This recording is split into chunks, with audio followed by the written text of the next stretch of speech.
Muqaddimah. Al-Quranul Karim menyatakan dirinya sebagai petunjuk bagi umat manusia hudan lindas. Implikasinya, petunjuk-petunjuk yang diberikan oleh Al-Quran dapat digali oleh siapa saja, tidak peduli mereka Muslim atau non-Muslim. Inilah salah satu keistimewaan Al-Quran. Ia menghadirkan dirinya sebagai rahmat bagi seluruh umat manusia.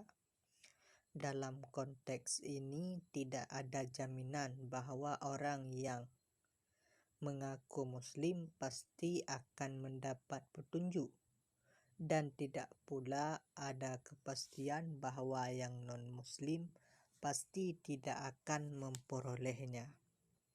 Diperoleh atau tidaknya petunjuk Al-Quran tergantung pada beberapa hal.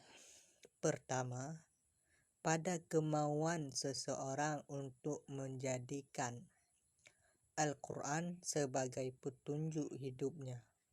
Artinya, sekalipun dia seorang yang mengaku Muslim, dia tidak akan mendapat petunjuk Al-Quran jika dia tidak mau menjadikan Al-Quran sebagai petunjuk dirinya. Sebaliknya, sekalipun seorang bukan Muslim, namun sepanjang dia mau menjadikan Al-Quran sebagai petunjuknya, dia akan mendapatkannya. Sekalipun demikian, kemauan menjadikan Al-Quran sebagai petunjuk pasti ditentukan oleh keyakinan terhadap kebenaran Al-Quran.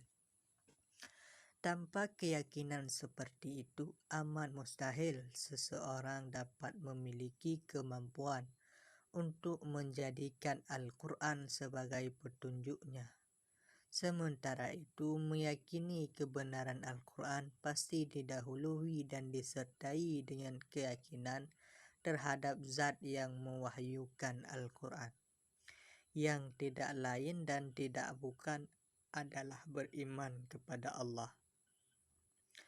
Kedua, untuk dapat menggali petunjuk-petunjuk Al-Quran, kita tidak dapat melakukannya secara sembarangan, tetapi harus menguasai ilmu-ilmu yang dipersyaratkan untuk itu.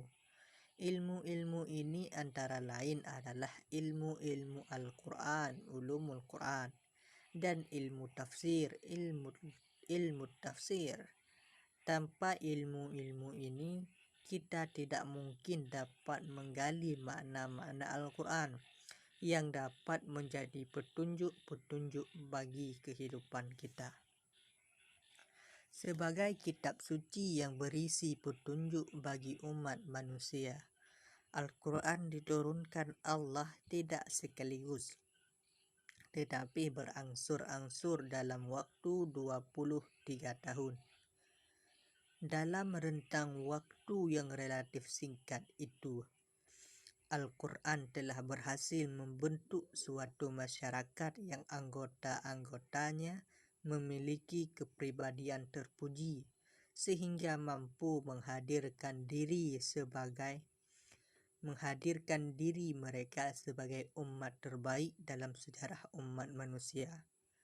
Yang demikian itu dimungkinkan karena Al-Quran tidak saja memberi perhatian terhadap salah satu aspek pembentukan diri manusia, melainkan membentuknya secara menyeluruh, raga, akal, dan jiwanya.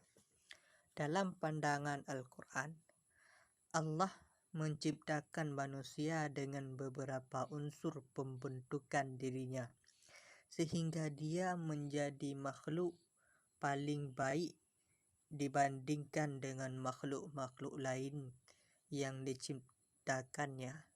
Laqad khalaqnal insana fi ahsani taqwim.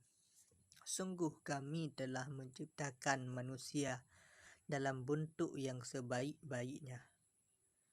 At-Tin 4. paling tidak terdapat 3 unsur penting dalam diri manusia. Pertama, unsur fisik, jasad, raga, yang berasal dari tanah. Huwallazi khalaqakum min tinin thumma qada ajalan wa ajalum musamma indahu summa antum tamtarun. Dialah yang menciptakan kamu dari tanah, kemudian dia menetapkan ajal kematianmu dan batas waktu tertentu yang hanya diketahui olehnya. Namun demikian, kamu masih meragukannya. Al-An'am 2.